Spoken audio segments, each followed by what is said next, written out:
Now, the other day, we spoke to the owner of a Carnarvon hotel, Helen Newby, and she raised her concerns about how all the discussion that was going on was having a damaging effect on life in Carnarvon, and how she was more than prepared to do things that may make the situation better. Given what the Premier has said, we've invited her back. Helen Newby joins me on the line. Thanks very much for your time again, Helen. Yeah, no worries. Thanks, Gary. Okay, now you may not have heard this or seen transcript of it, but the Premier obviously dealing with the issues around Carnarvon yesterday and talking about the accord that we spoke to you about the other day. I need you to take a listen to how the Premier addressed it during a debate in the Parliament yesterday. Have a listen. The issues in Carnarvon around alcohol, it's a little bit different to other places in that Carnarvon has never had restrictions. It's essentially open slather in that community. I learnt a few things whilst I was there. There had been a couple of bottle shops and one hotel in particular that had held out against a liquor accord to try and put rules in place. And that was very commonly discussed amongst those people in those meetings I held. Why do they do that? The advice that was given to me was greed, that some people refuse to agree to a liquor accord because of greed. So what I learnt was last week there'd suddenly been a change of heart and a rapid agreement for a liquor accord by the holdouts. The holdouts had agreed to a liquor accord for Carnarvon. I was given details of what the accord would be in Carnarvon, which I'll provide to the House. That's it. That's the response. To describe this as pathetic would be a compliment, as if that will make any difference whatsoever to what is going on there. Okay, pretty stern words there from the Premier. Are you one of the holdouts that he's referring to? No. No one's been holding out. A meeting is a place of discussion. This accord has been around for over 20 years. We as a group go to these meetings, we discuss things quite openly, may not all agree on the first presented, but we definitely get a result. We have had liquor restrictions in this town for as long as I've been here, and speaking to people that have lived here all of their lives, they have had liquor restrictions here forever. What are they? What sort of restrictions? Okay, funeral weekends, we're on liquor restrictions. We cannot sell anything in glass. We can only sell mid-strength beer, no RTDs, which are ready to drinks, which is like Jack Daniels, and we can sell a bottle of wine. That's it. We cannot sell anything else. We cannot sell after a certain time. So that's just for the funeral weekends. Our other restrictions, other things that we have imposed upon ourselves at these meetings are we have disposed of glass in RTD, so there's no more breakages around town. We have imposed that we will only sell a six-pack after a certain time during the week and on the weekends of RTDs, ready to drink.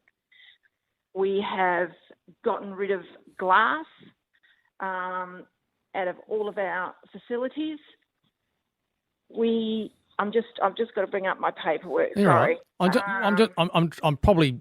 I'm sorry. I'm a little bit speechless. Right. I'm a little okay. bit shaken, to be honest with you, after listening to what he's All right. said. Well, I am absolutely floored. Okay, we've gotten rid of 4 and 5 litre cask wines. We've gone to a 2 litre. We have got a price point on bottled wines. There's no more cheap alcohol in but town. Is that now? Is that now or was that before? No, this has been an ongoing thing. This is all we've been putting in place for a long time, and he can say, oh, we've only just had this accord registered. We have pushed and we have pushed and we have pushed to have this put in place, to have this signed off. Every time we go to a meeting, we go, where are we at with having this document actually registered? So it's not through the lack of the licensees and liquor outlets pushing for this. We can only put our views and our points across at these meetings. The powers that be need to put this in place and have it registered. Yes, all of a sudden it's been registered because there's been a big push on. Greed? What did you think of that? Greed. I'm just, obviously he's never run a business. Businesses are here. We pay wages, we pay power, we pay everything. Yes, we're here to actually make money. But greed. I'm sorry. We all survive. You know, we're not living in mansions. We don't own $1 million properties.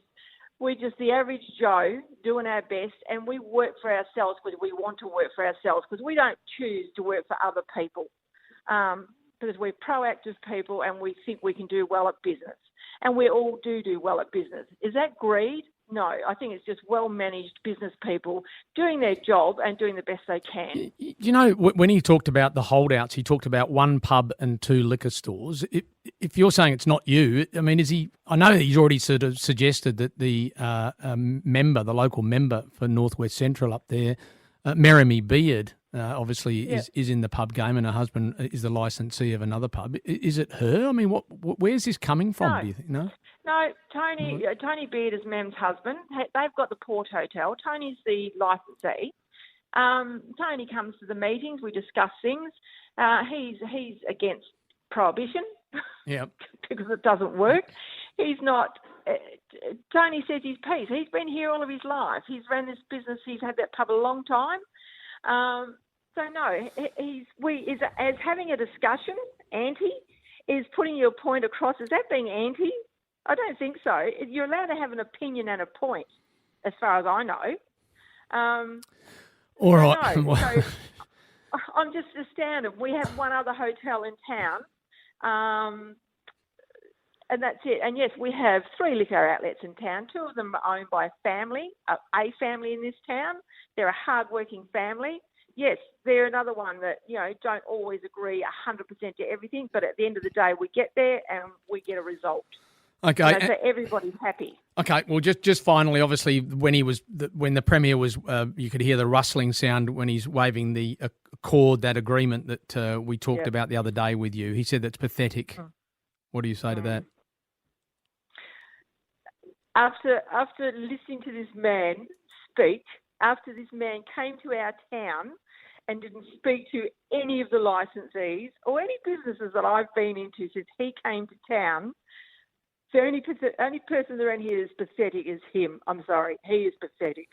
The Accord is not pathetic. What we put in place is not pathetic. We are proactive in our town and we are doing the best we can for our town. We put things across all the time and we're open to discussion all the time with the local police, with the liquor and gaming, with our shy president. So I'm sorry, Premier, you're the only pathetic person in this room.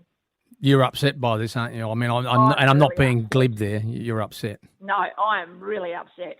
How dare he come to our town and tell us that we're pathetic and that it's anarchy up here, according to him, from listening to that conversation. All right. I'm just absolutely astounded. I'll be honest with you. I'm just blown away. Look, I thought it was important to let you hear it and get your reaction. I do appreciate you joining us today, and good luck moving forward with it. Yeah, no, thank you very much. And thanks for giving some airtime on this. We really appreciate it. Helen Newby talking to me about the latest salvos in relation to Carnarvon.